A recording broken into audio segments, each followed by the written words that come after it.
Ô senhor, senta aqui no banquinho que eu vou contar um causo que até os corajosos tremem na base. Isso aqui aconteceu lá pras bandas do sertão da Bahia, num lugar tão afastado que até o diabo perde as botas. E olha que eu tô falando do seu Severino, homem de respeito, criado no batente, que nunca teve medo de nada. Até aquele dia. Foi numa noite sem lua, quando o vento parou de assoviar e os cachorros ficou mudo de medo. O velho Severino estava lá na dele, cuidando do curral, quando ouviu um barulho que não era de boi, não era de gente, era coisa ruim. E pior, estava dentro do terreiro dele. Mas espera aí, antes de eu seguir, me diz uma coisa. Comadre e compadre, de onde você está escutando esse causo? E que horas são aí no seu canto? Porque a história de lobisomem, depois das 11 da noite, ganha um gostinho diferente. E Severino não contou tudo não. O resto eu conto se você tiver coragem. Bora!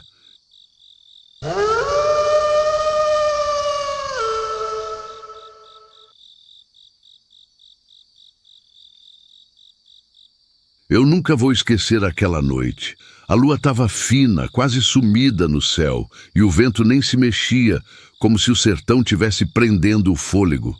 Tava tudo quieto demais, sinistro. Até os grilos que vivem fazendo barulho pareciam ter combinado de calar a boca. Eu estava lá na varanda da minha casa, tomando um café amargo, quando o Jango, meu cachorro mais brabo, começou a rosnar baixinho, os pelos do pescoço eriçados. Achei estranho, porque ele não era de se assustar com nada. "Que foi, Jango?" perguntei, mas ele só ficou olhando para o escuro, os dentes à mostra. Foi aí que ouvi o primeiro barulho, um estalo seco vindo do curral. Parecia madeira quebrando. Peguei a espingarda encostada na parede, aquele velho trabuco que já tinha posto muita coisa para correr. Se for ladrão, já sabe, pensei, pisando devagar no chão de terra batida. O lampião estava fraco, a luz tremia, fazendo sombra dançar nos cantos. O cheiro de mato molhado e estrume ficou mais forte quando me aproximei do curral. E então vi, a porteira estava arrancada, como se algo tivesse batido nela com força. Mas não era humano, não. Nenhum homem faz aquilo com um pedaço de madeira grossa daquele jeito. Os bois estavam agitados, bufando, os olhos arregalados de medo. Um deles, o Marruá, estava encostado no canto, tremendo. Sangue escorria do pescoço dele, mas não era corte de faca. Era algo que parecia garra, grande, funda. Meu coração bateu mais forte quando ouvi um rangido atrás de mim. Virei rápido, a espingarda apontada, mas não tinha nada. Só o vento, que agora começava a soprar de leve, trazendo um cheiro estranho, mistura de carne podre e pelo molhado. Foi então que o Jango começou a uivar. Não latir, não rosnar, uivar, igual um lobo. E eu nunca tinha ouvido aquele som sair dele. "Cala a boca, Jango!" gritei, mas ele não parava, até que de repente ele se calou. Na mesma hora, senti um frio na espinha. Algo estava me observando. Não dava para ver direito, mas lá no fim do curral, entre as sombras, tinha um vulto, alto, mais alto que qualquer homem. E os olhos, Deus me livre. Os olhos brilhavam no escuro, vermelhos como brasa. Eu congelei. A mão suava no coldre da espingarda. A coisa não se mexia, só ficava ali, olhando. E então, no meio do silêncio, ouvi uma voz, rouca, rasgada, como se tivesse vindo de muito longe. Severino, meu nome. Ninguém devia estar ali. Ninguém humano, pelo menos. Atirei. O tinto ecoou no sertão, os bois berraram e quando a fumaça baixou não tinha mais nada. Só o cheiro de pólvora e aquele silêncio de novo. Mas eu sabia, aquela coisa ainda estava por perto. E ela sabia o meu nome. Na manhã seguinte, encontrei marcas no chão. Pegadas grandes, nem de homem, nem de bicho. E o Jango sumiu. Só achei a coleira dele, rasgada com sangue seco. Foi aí que eu entendi. Aquilo não tinha acabado. E a próxima vez, talvez eu não fosse tão sortudo. Eu não consegui dormir naquela noite. Fiquei acordado na cadeira de balanço, a espingarda no colo, os ouvidos atentos a cada farfalhar de folhas. O cheiro de sangue ainda impregnava o ar, misturado com algo mais, algo doentio, como carne deixada ao sol por dias. Quando o primeiro raio de luz cortou o céu, levantei como um morto-vivo, os ossos rangendo de cansaço. Precisava ver com meus próprios olhos o que havia acontecido no curral. A porteira estava pior do que eu imaginara. Madeira lascada, como se tivessem arrancado os pregos com as mãos. Mas não eram mãos humanas. As marcas eram profundas, irregulares, como se algo tivesse usado garras. E o sangue... Meu Deus, o sangue escorria em filetes escuros pelo chão, formando um rastro que desaparecia na mata fechada. Seguia aquela trilha maldita, os pés pesados, cada passo ecoando como um tambor funéreo. Foi quando encontrei a primeira prova de que aquilo não era loucura minha. Pendurado num galho baixo, um pedaço de pelo escuro e grudento. Peguei com a ponta dos dedos. Era áspero, mais grosso que pelo de lobo e cheirava a enxofre. Lembrei das histórias que meu avô contava, daqueles tempos em que o sertão ainda era terra sem lei, onde coisas antigas andavam sob o manto da noite. Tem criaturas que não são nem bicho nem gente, ele dizia, os olhos brilhando com um medo ancestral. E algumas delas gostam de caçar. O sol já estava alto quando voltei para casa, o corpo tremendo de exaustão, mas o pior ainda estava por vir. Na frente do alpendre, uma mancha escura no chão chamou minha atenção. Aproximei-me e o coração quase parou. Era a coleira do jango, inteira, mas torcida como se tivesse sido esmagada por uma força desumana. E ao lado, uma pegada, nítida, fresca, com 5 dedos longos terminando em marcas de garras. Foi então que ouvi o primeiro sussurro, vindo de lugar nenhum, como se o vento carregasse palavras. Você é dele agora. Girei em círculos, a espingarda pronta, mas não havia ninguém. Só o sol cruel e o peso daquela verdade afundando no meu peito. Eu tinha sido marcado. A noite seguinte foi a pior da minha vida. Os sons começaram logo após o pôr do sol. Arranhões nas paredes de madeira, respiração ofegante do lado de fora da janela. Acendi todas as lamparinas, mas as sombras pareciam se mover por conta própria. E os olhos? Aqueles olhos vermelhos me observando de cada canto escuro. Quando finalmente consegui reunir coragem para sair, encontrei a prova final. Na terra úmida ao redor da casa, dezenas daquelas pegadas, circulando, esperando. E no meio delas, uma mensagem escrita com ossos de galinha. Volto à noite. Agora estou aqui, escrevendo isso à luz de uma vela que não para de tremer. Se alguém encontrar estas palavras, saibam que não foi doença nem loucura. Foi algo muito mais antigo que o sertão. Algo que conhece meu nome. O relógio na parede marca 11h57, 3 minutos para a meia-noite. E eu posso ouvir algo arranhando a porta. A vela tremia na mesa, lançando sombras dançantes nas paredes da minha cabana. O arranhar na porta havia parado, mas eu sabia.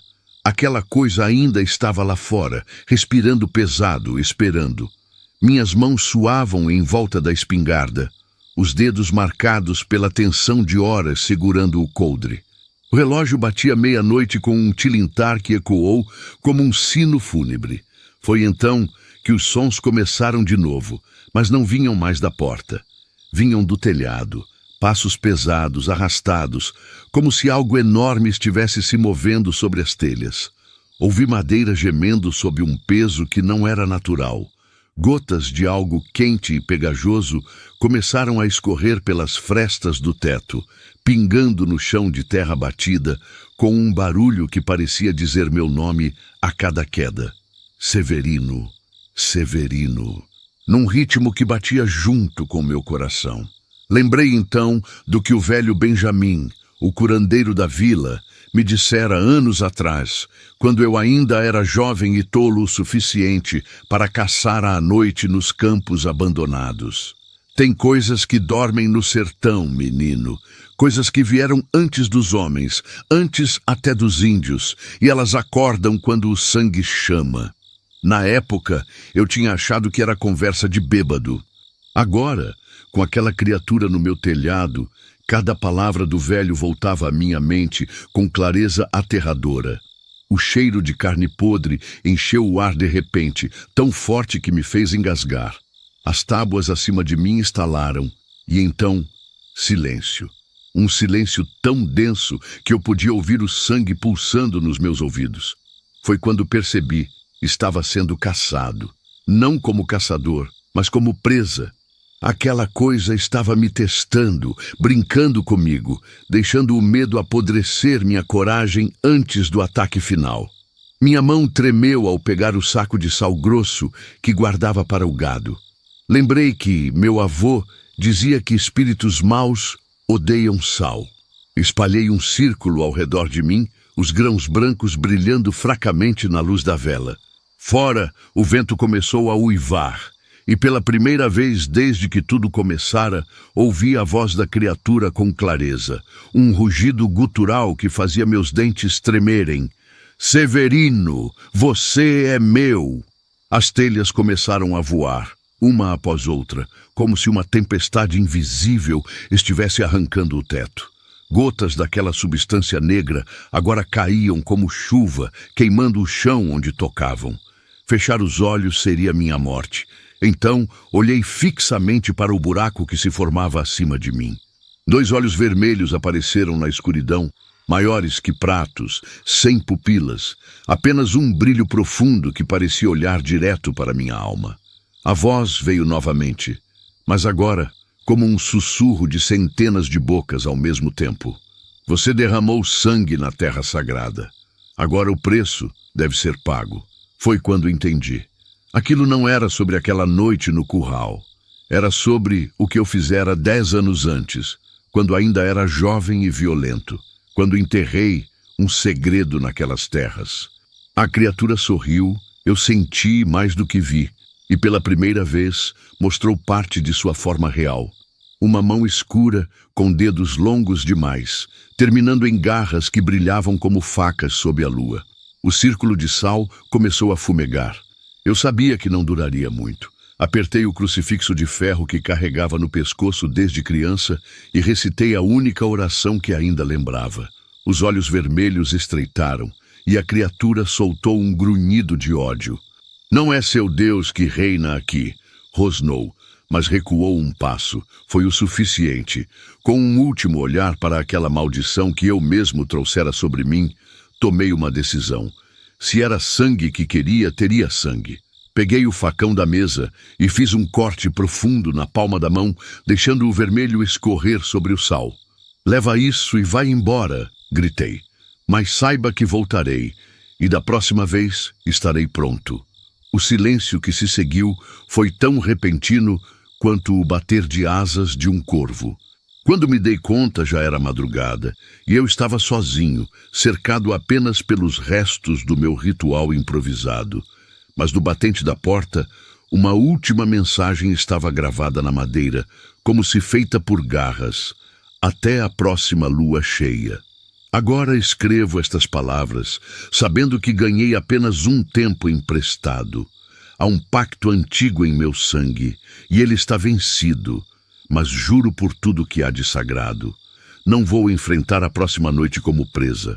Vou enfrentá-la como caçador. E desta vez levarei mais que uma espingarda. A lua cheia chegou como um verdugo, enorme e sanguínea no céu do sertão. Eu passara os últimos dias preparando-me, mas não com balas comuns. Mandei fundir crucifixos velhos e sinetas de batismo para fazer projéteis de prata abençoada. O velho Benjamim, agora tão frágil quanto um graveto seco, me entregara um frasco de óleo santo com mãos trêmulas. Isso não vai matá-lo, ele sussurrou, os olhos turvos de medo. Só vai segurá-lo tempo suficiente para você cumprir o que deveria ter feito há 10 anos. O cheiro de terra molhada e folhas apodrecidas enchia o ar quando entrei na mata, seguindo o mesmo caminho que percorrera naquela noite distante. Minha espingarda pesava nos ombros, não só pelo metal, mas pelo conhecimento do que eu teria que enfrentar. As árvores pareciam se inclinar para me observar, seus galhos retorcidos como dedos acusadores. Foi perto do córrego seco que encontrei o local. Aquele pedaço de terra que nunca verdejava, onde até as formigas evitavam passar. A pá afundou no solo com um ruído abafado, como se a terra estivesse tentando impedir-me. Cada pá removida trazia à tona memórias que eu tentara enterrar, o rosto do homem que eu não quis salvar, seu sangue escorrendo entre meus dedos enquanto ele murmurava palavras em uma língua que não era humana. O primeiro sinal veio quando minha pá atingiu algo sólido. Não era pedra. O som era oco como madeira podre. Varri a terra com as mãos e então vi os restos da caixa de madeira onde eu o escondera. Mas algo estava errado. A tampa estava arrancada por dentro, como se o conteúdo tivesse saído por vontade própria. Foi então que o silêncio da mata se quebrou. Primeiro um estalo de galho, depois um rosnado que parecia vir de todas as direções ao mesmo tempo. Quando me virei, ele estava lá, não mais escondido nas sombras, mas em toda sua glória horrenda.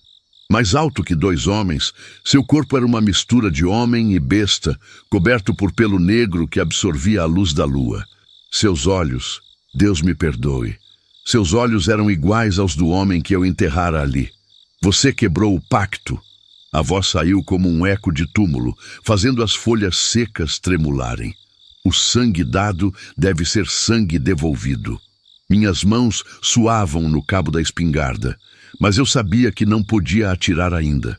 Havia uma verdade que precisava ouvir. "O que você fez com ele?" gritei apontando para o buraco. "O que você fez com o corpo?" A criatura riu, um som que fez meu estômago revirar. "Você nunca enterrou um homem, Severino. Você enterrou um filho e agora o pai veio cobrar." As peças se encaixaram com um terror gelado. 10 anos atrás, eu não tinha apenas cometido um assassinato. Eu matara algo que não era humano. E agora, a família vinha buscar vingança. O pacto não era sobre sangue derramado, mas sobre sangue roubado. Quando a criatura saltou, foi como ver a própria noite se lançar contra mim. Atirei. A prata brilhou no ar antes de atingir seu peito, fazendo-o uivar de dor. O cheiro de carne queimada encheu o ar, mas ele não parou. Seus olhos vermelhos eram agora poços de ódio puro quando suas garras me alcançaram, rasgando minha camisa como se fosse papel. Caímos juntos no chão, rolando sobre folhas secas e terra. Seu hálito fedorento enchia minhas narinas enquanto lutávamos, sua força desumana esmagando meus ossos. Foi quando senti o frasco no meu bolso, o óleo santo de Benjamim. Com um último esforço, quebrei-o entre nós, gritando as palavras que o velho me ensinara. O grito que saiu da criatura partiu o céu ao meio. Ele se contorceu, sua pele fumegando onde o óleo tocava, mas ainda assim suas garras me seguravam. "Você morrerá sabendo", ele rosnou, "que na próxima lua cheia voltarei, e não haverá mais pactos." Foi então que fiz a única coisa que restava. Peguei a pá enferrujada e com todas as minhas forças cavei no próprio chão onde estávamos lutando, expondo os ossos antigos que ainda repousavam ali. "Então leve seu filho de volta", gritei, jogando terra e ossos sobre sua face. O efeito foi instantâneo. A criatura soltou um uivo que fez o sangue gelar em minhas veias, recuando como se eu tivesse brandido fogo. Seus olhos, antes cheios de ódio, agora mostravam algo pior: reconhecimento.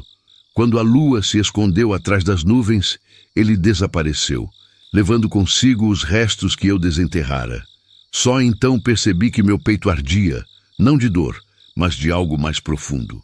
Olhando para baixo, vi a marca que suas garras haviam deixado, 5 linhas cruzadas que formavam um símbolo antigo. Um pacto renovado. Agora, enquanto escrevo estas palavras à luz de uma vela que não para de tremer, sei que ganhei apenas 1 ano. A próxima lua cheia trará o fim, meu ou dela. Mas desta vez, não serei apenas um caçador, serei o juiz, o carrasco e a isca. Porque há verdades no sertão que não podem ficar enterradas, e há dívidas de sangue que devem ser pagas na mesma moeda.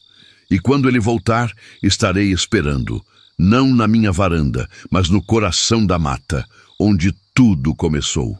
Porque algumas histórias não podem terminar em palavras, elas precisam terminar em sangue.